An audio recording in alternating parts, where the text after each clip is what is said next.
How's it going? This is my third video of my vlog series, and today I interviewed Paul Barnett. Paul Barnett is a University of Minnesota Mankato alumni. He graduated about 9 years ago in the construction management program. He is currently working at Whiting Turner as well as Ty Sackett. He was a mentor to me during my internship in the office side of the construction. So Ty Sackett, he was my main manager because I was out in the field every day dealing with the subcontractors. And so Paul Barnett is a project manager working for Whiting Turner on the same data center as Ty and the same data center that I worked on. So talking to Paul a lot, he's the one that recruited me to work for Whiting Turner.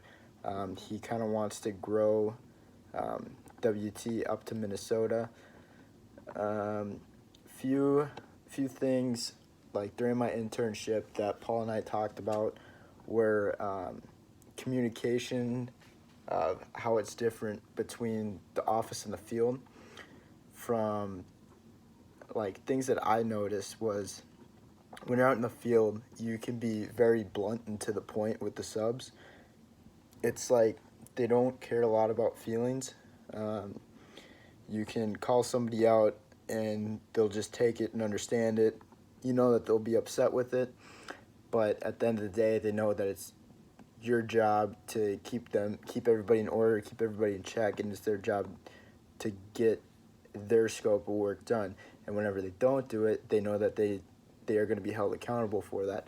So when you're out in the field, you're basically the enforcer of deadlines, dates, and quality. So you're out there making sure that they're doing everything up to par, up to the standards that we'd like to see them. And then in the office, you're usually talking with other people like within your own company, so it's usually more civil conversations. You're usually dealing with higher ups for the subs, and also dealing hand in hand with the owner. So you're talking to the owner every single day. You're talking to other PMs, and it seems to be more civil conversations. And then every single week we'd have a P6 poll plan meeting, and P6 is basically the main contract of the schedule of what the subs say that they will have done within their certain time, and what they agreed to, what they originally agreed to with us, like as the GC, what they originally agreed to upon terms and conditions, what their exact scope of work is, what they're going to take on, what other people are going to be working on instead. So it's a very important document to keep people accountable for their work. And so this is when people from the office come onto the site, and it's where there's a separation between the field and the office employees of Whiting Turner.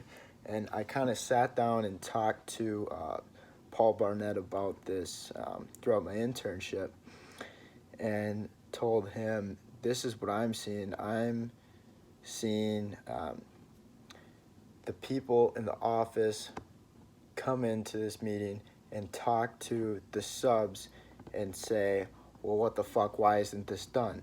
And it's like, you can't just come in there and like start swearing and cussing people out when like you don't have any developed relationship with them. They never see you on a day-to-day basis, versus when you're talking to them every single day, you develop a relationship to the point where you know them, they know you. You know about their family, their lives, when they go on vacation, where they go. You know, it just becomes more personal. And it's kind of like if you're talking to somebody that you don't know you, if you're talking to somebody and they don't know you very well, and then you just start criticizing them, they're not going to take it as kindly as, say, their best friend saying, you know what, hey, like, you screwed up, what can we do to fix it? And so what I told Paul was I feel like the office kind of needs to come in and talk more civil and be like, the poll plan here, the P6 poll plan states that you guys were going to finish this a week ago. Why didn't this get done? What can we do to help you figure it out? Versus, what the hell? Why isn't this done? You guys suck. And that's kind of the message that they brought in every single time into this meeting.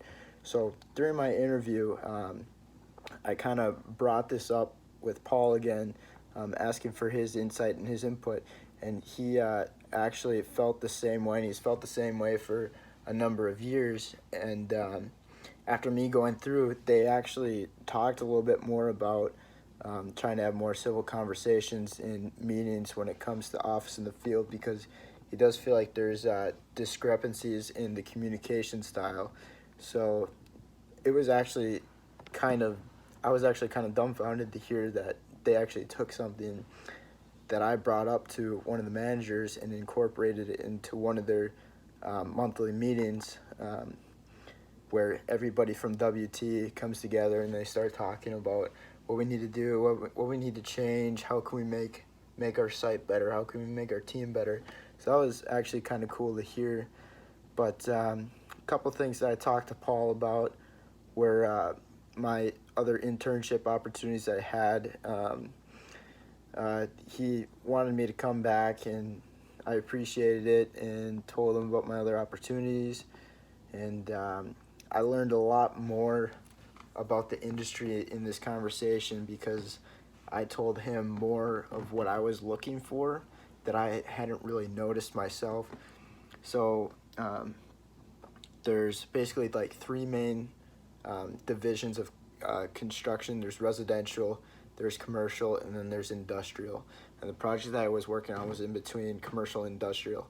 So basically, industrial is your agriculture, like silos, you got grain elevators, feed mills, processing plants.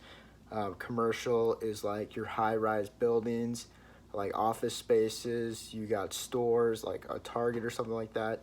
And then your residential is, of course, like housing, but you can also have multi-unit residential, so apartments. So you could have high-rise apartments, which is the mix between your residential and commercial. And then so the data center is like a mix between commercial and industrial, because it's basically just a concrete box mixed in with some office space inside of it for the client area. And then so I was kind of talking to him, and I was telling him, look, I have options to go to a GC in the Twin Cities, and we'd basically be working on multiple commercial projects, so I get a better scope of work, a bigger scope of work, meaning I'd be able to touch more things. I'd be more diverse in my opportunities, learning opportunities. And he said that he respected that, and it's kind of hard to learn more in an internship when you're on the same specialized project, because data centers are like a really small niche, and it's kind of hard to reach out and find other things that you like in the construction industry if you just stay on the same project for 2 years in a row, when I have opportunities to go work in the industrial side or the commercial side. So we kind of talked through a few different options industry-wise, because I also did have offers to go down to either northeast Texas or southwest Arkansas. It was within an hour of each other, and do a slip form feed mill. And then so a slip form feed mill, it's actually really cool. I'll kind of get into just a little bit of detail. So whenever you form concrete, you have to have your forms on the outside, then you pour the concrete and it hardens, then you take the forms away. That's how it normally goes. But the way that a slip form works, there's only 5 companies in the world that do this, and one of them is here in the U.S., which is actually really cool. I feel like it would have been a really cool project, but a few other things I took into consideration, so I didn't end up going with them. But so the slip form feed mill works is you have your form here, right? So say that like this is a box, because that's basically what it is. It's just a tower that's in a rectangular prism. And then so you got this box, right? And then you also have an inside box. So you got a box within a box, kind of. And then so the concrete gets poured in that form, and then it's on, the form is on hydraulic jacks, and it gets jacked up very slowly, but it's pouring concrete at the same time. And the slump is like how fluid or how thick the concrete is. So the slump is super low, which means that the concrete doesn't move very well. So it's very very dense, not liquidy. So it will hold its shape a lot better. And then so what happens is over time it gets jacked up, and there's still, it's a continuous pour. The pour's happening the entire time, and usually this pour takes about seven to, believe it's 7 to 14 days is the amount of time, depending on how tall it is. But you're pouring concrete on top of concrete. Imagine like trying to put sand on top of sand continuously. So like you take a bunch of sand and then you pour it in between here, and then you just keep on going up and up and up. And it's really an engineering feat of how they were able to design and develop this. And it was really cool to talk with him and learn more about it, just through conversation. Because I asked him questions like, do you know how they do this? And so it was another great learning opportunity, just to learn more about the industry, other options that I had within the construction industry.